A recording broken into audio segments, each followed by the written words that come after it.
kita telah melakatkan satu sejarah di Bandar Ipoh. Apabila pada 25 April 5 nanti kita akan mengadakan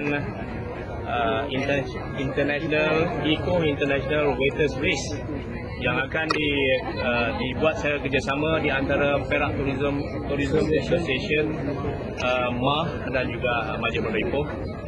Dan ianya adalah sebagai salah satu acara peringkat antarabangsa sempena perayaan 25 tahun Majlis Bandar Ipoh.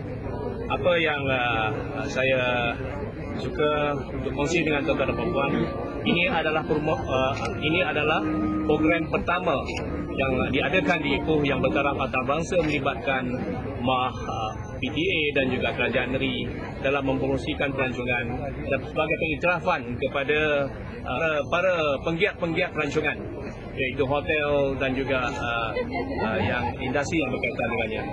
Dan apa yang menggembirakan kita juga ialah kesudian yang berbahagia Datuk Mat Noh, Datuk Lat untuk menyediakan satu logo yang kita katakan sebagai Ipoh National Logo yang berteraskan kepada kartunis ataupun Lat, kartun-kartun daripada Lat. Dan tadi saya nyatakan bahawa Majlis Bandar Ipoh bersetuju untuk memberi satu tempat kepada yang berbagai datuk untuk mewujudkan satu identiti baru di Bandar Ipoh dengan mewujudkan atau mengadakan satu lukisan. Dan saya telah bertanya sendiri kepada yang bagi datuk, secara prinsipnya yang bagi datuk bersetuju.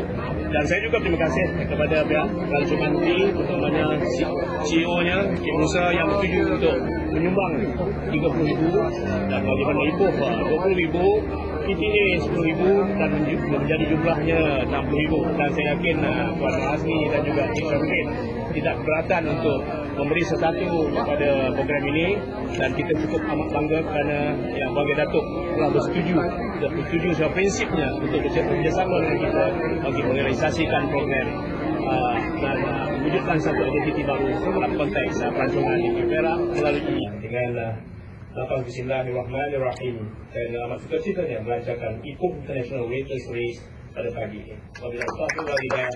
Assalamualaikum warahmatullahi wabarakatuh.